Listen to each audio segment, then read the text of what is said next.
Hello friends, welcome to my YouTube channel. My name is Harjeet Kaur. आज हम discuss करेंगे 10th of दिसंबर के daily current affairs.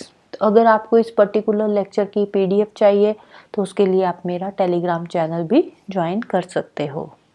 तो शुरुआत करते हैं इम्पॉर्टेंट डेज से। 10th ऑफ दिसंबर को पहला जो इम्पॉर्टेंट डे आता है that is human rights day. Human rights day जो था इसको हमने अडॉप्ट करा था 1948 के अंदर। यूएनजीए ने, यूनाइटेड नेशंस जनरल असेंबली ने 1948 में इसको अडॉप्ट किया गया था। तो जो ह्यूमन राइट्स डे है ये हम क्यों ऑब्जर्व करते हैं? फंडामेंटल ह्यूमन राइट्स को प्रोटेक्ट करने के लिए, जो बेसिक ह्यूमन फ्रीडम है उसको प्रोटेक्ट करने के लिए ह्यूमन राइट्स डे सेलिब्रेट किया जाता है। और इस साल का थीम क्या है? ये जो थीम है ये 2024 का थीम है।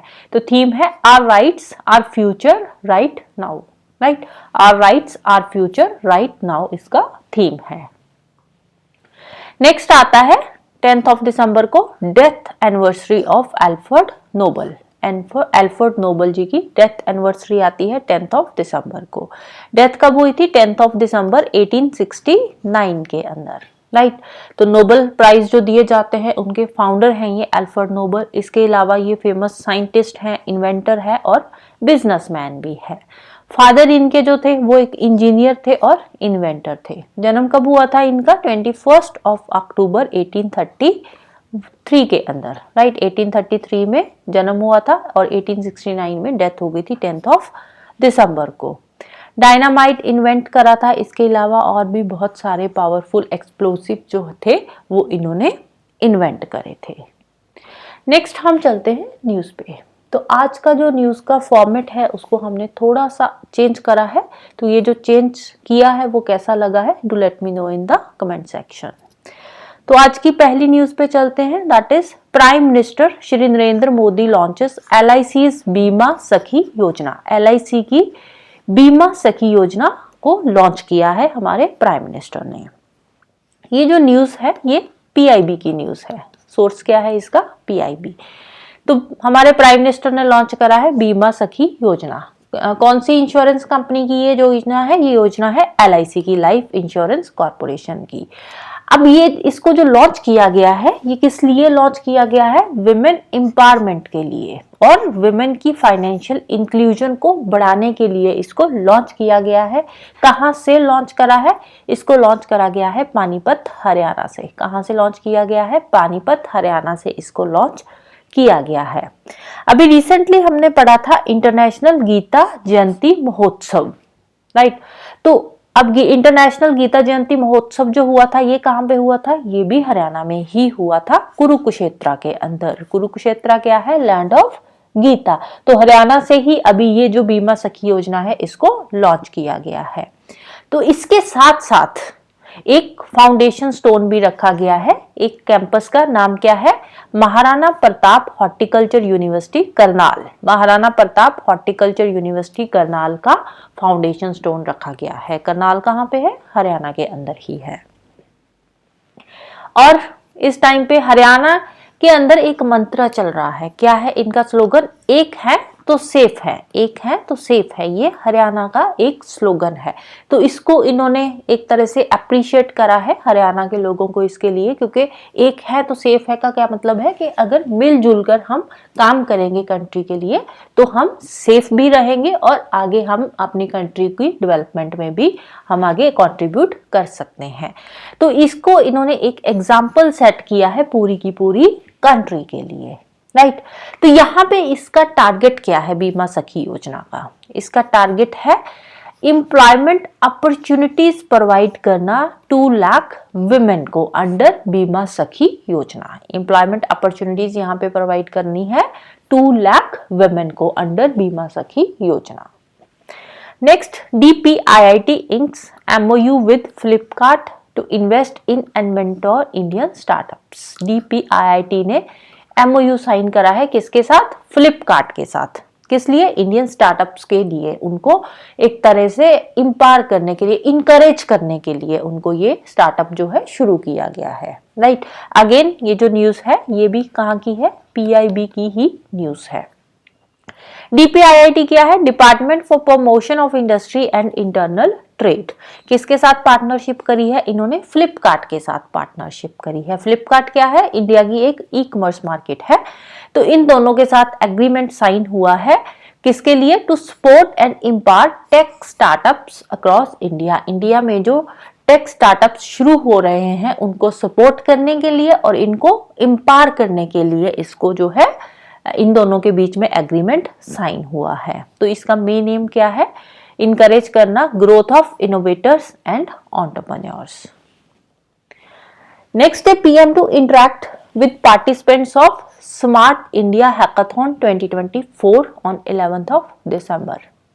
11th ऑफ दिसंबर को जो स्मार्ट इंडिया हैकाथॉन हो रहा है, स्मार्ट इंडिया हैकाथॉन, तो इसको जो हमारे प्राइम मिनिस्टर है इनके जो यंग इनोवेटर्स है उनके साथ ये इंटरेक्ट करेंगे 11th ऑफ दिसंबर को। राइट, कब हो रहा है? 11th ऑफ दिसंबर को इसका ग्रैंड फिनाले हो रहा है स्मार्ट इंडिया हैकाथॉन का। हैकाथॉन क्या होता है?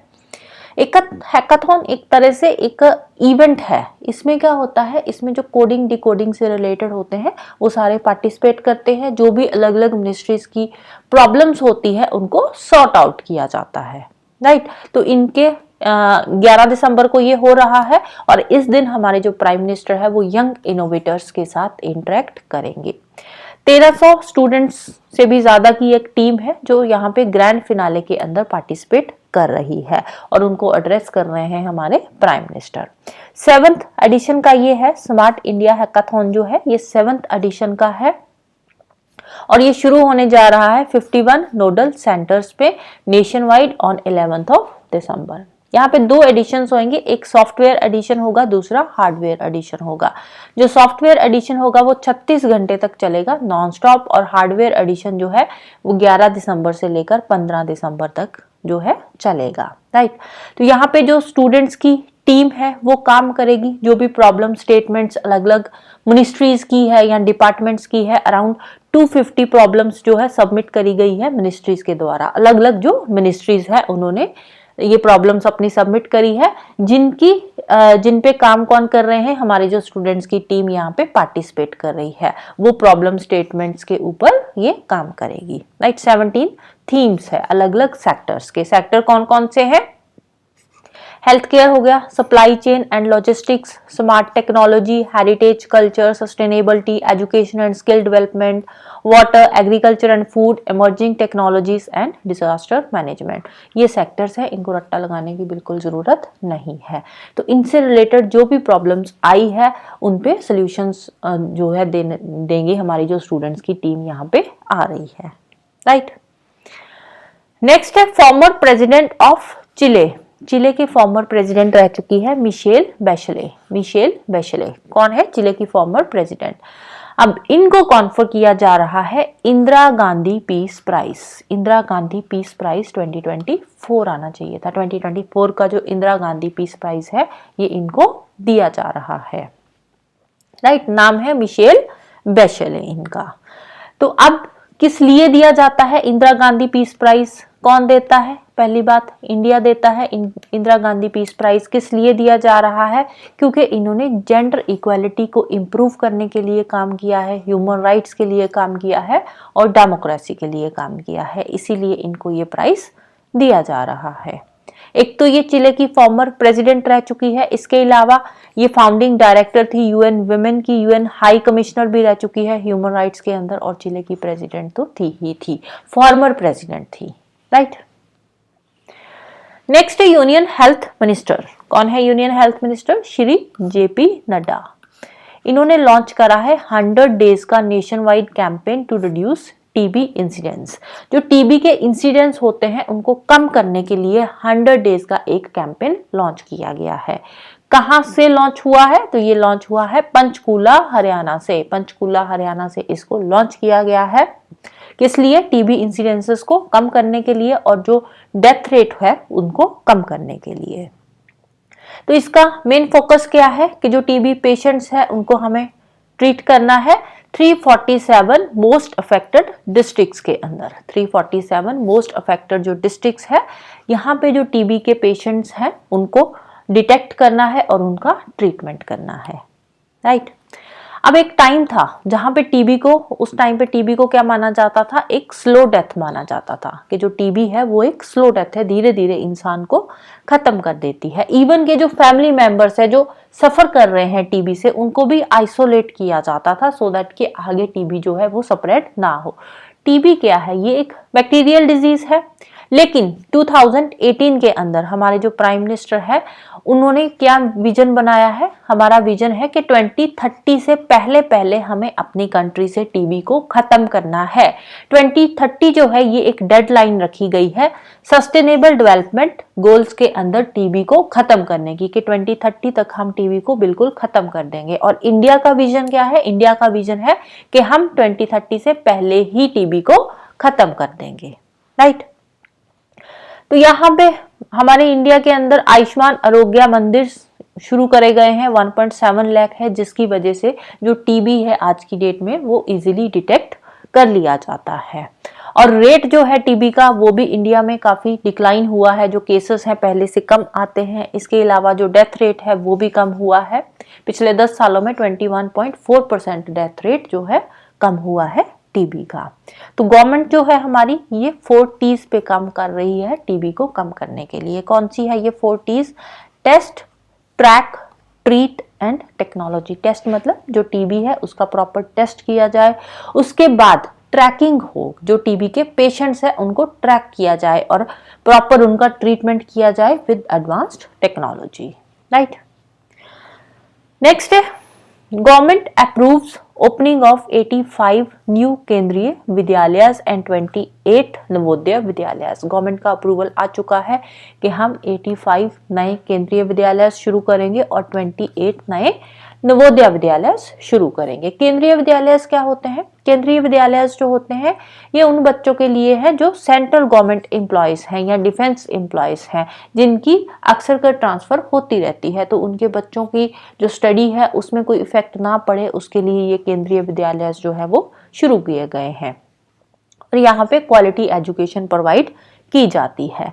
और दूसरे नवोदय विद्यालय की बात करें, नवोदय विद्यालय जो होते हैं ये कौन से होते हैं? ये होते हैं जो अनकवर्ड डिस्ट्रिक्ट्स हैं, राइट, जो सोशो इकोनॉमिकली बैकग्राउंड के लोग हैं, रूरल स्टूडेंट्स हैं लेकिन वो टैलेंटेड है, पढ़ सकते हैं, तो उनके लिए नवोदय विद्यालय जो है वो सेटअप किए जाते हैं। तो 28 अब नए नवोदय विद्यालय सेटअप किए जाएंगे और केंद्रीय विद्यालय कितने होंगे? 85 सेटअप किए जाएंगे। केंद्रीय विद्यालय का करंट स्टेटस देखें तो 1256 केंद्रीय विद्यालय ऑपरेशनल है, 85 और नए शुरू करे जाएंगे, राइट।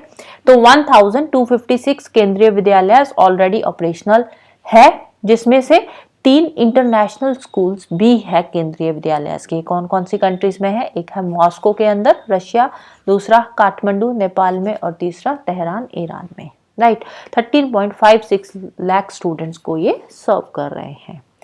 नवोदय विद्यालय की बात करें तो कितने हैं नवोदय विद्यालय के फंक्शनल स्कूल? 653 फंक्शनल स्कूल है अक्रॉस इंडिया, जिसमें 49,640 स्टूडेंट्स को एनुअली एजुकेट किया जाता है। नेक्स्ट न्यूज है India first integrated waste management city to come up in Gorakhpur. पहली है, इंडिया की पहली इंटीग्रेटेड वेस्ट मैनेजमेंट सिटी है। कहाँ पे सेटअप होने जा रही है? गोरखपुर के अंदर। गोरखपुर कहाँ पे है? यूपी में है, राइट।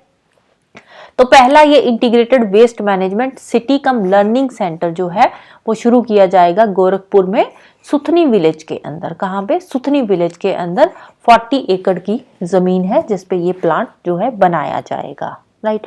सितंबर 2025 तक ये ऑपरेशनल हो जाएगा। सितंबर 2025 तक नेक्स्ट ईयर जो है ये ऑपरेशनल हो जाएगा। और इसके साथ ही जो गोरखपुर सिटी है वो क्या बन जाएगी? Garbage free city. तो यहाँ पे ये जो प्लांट लगाया जाएगा इससे चारकोल प्रोड्यूस होगी और सीएनजी भी प्रोड्यूस करी जाएगी, और इसके साथ साथ रेवेन्यू भी जनरेट होगा और एम्प्लॉयमेंट अपॉर्चुनिटीज भी यहाँ पे क्रिएट होगी। क्योंकि देखो प्लांट लग रहा है, एम्प्लॉयज चाहिए, लेबर भी चाहिए, तो एम्प्लॉयमेंट अपॉर्चुनिटीज तो ऑब्वियसली जनरेट होगी ही होगी। तो यहाँ पे हर तरह के वेस्ट को मैनेज किया जाएगा, डोमेस्टिक हो गया, कमर्शियल वेस्ट हो गया या फिर इंडस्ट्रियल वेस्ट हो गया। एक ड्राई वेस्ट होता है, एक वेट वेस्ट होता है, एक हजार्डस वेस्ट होता है, तो हर तरह के वेस्ट को यहाँ पे ट्रीट किया जाएगा। नेक्स्ट है, in a first India to chair UN commission on narcotic drug. UN का जो कमीशन है ऑन नारकोटिक ड्रग, तो इसको चेयर कर रहा है इंडिया। फर्स्ट टाइम इंडिया इसको चेयर कर रहा है, फर्स्ट टाइम चेयर कर रहा है, इसलिए इंपॉर्टेंट है। राइट, सीधा क्वेश्चन बन सकता है कि कौन सी कंट्री चेयर कर रही है UN commission on narcotic drugs को। हमारे जो एम्बेसडर है Shambhu S Kumaran, Shambhu S Kumaran India के परमानेंट रिप्रेजेंटेटिव है यूएन के वयाना के अंदर, तो इनको चेयरमैनशिप ये दी जाएगी। तो इंडिया चेयर कर रहा है UN commission on narcotic drugs का। कौन सा सेशन है ये? 68 सेशन है। राइट, नेक्स्ट है, Indigo among worst airlines globally.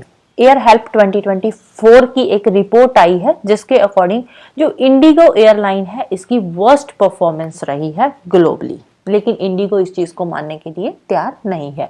Indigo बोल रहा है कि हमारा काम अच्छा चल रहा है, आपके पैरामीटर्स जो है वही गलत है, या जिस के बेसिस पे आप ये चीजें जो तैयार कर रहे हो ये इंडेक्स वो गलत है। तो इंडिगो इस चीज को मानने के लिए तैयार नहीं है। तो जो रिपोर्ट आई है एयर हेल्प 2024 की, असेस करा है बिजनेस स्टैंडर्ड ने, उसके अकॉर्डिंग इंडिगो का रैंक क्या रहा है? इंडिगो का रैंक रहा है 103 आउट ऑफ 109।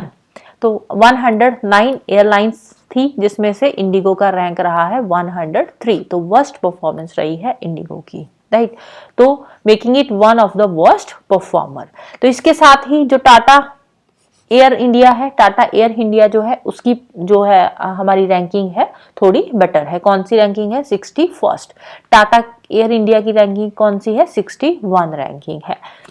अब टॉप की बात करें, ग्लोबली जो टॉप पे रही है वो कौन सी एयरलाइन है? वो है ब्रूसेल्स एयरलाइन।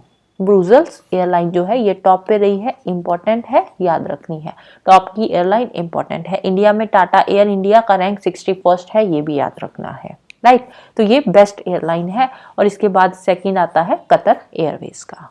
राइट, अब ये जो एयर हेल्प है उसके अकॉर्डिंग कौन कौन से पैरामीटर के बेसिस पे ये जो इंडेक्स है वो तैयार किया जाता है। पैरामीटर्स है likelihood of paying out valid claims, speed and ease of claim resolutions, volume, past and current behaviours कैसा रहा है, कैसी स्पीड है, टाइम पे फ्लाइट्स जा रही है या लैंड कर रही है, किस तरह का है, इन सब पैरामीटर्स के बेसिस पे ये इंडेक्स तैयार किया गया है। Right, so that's all for today. Hope you like this video. Thank you. Bye bye and have a nice day.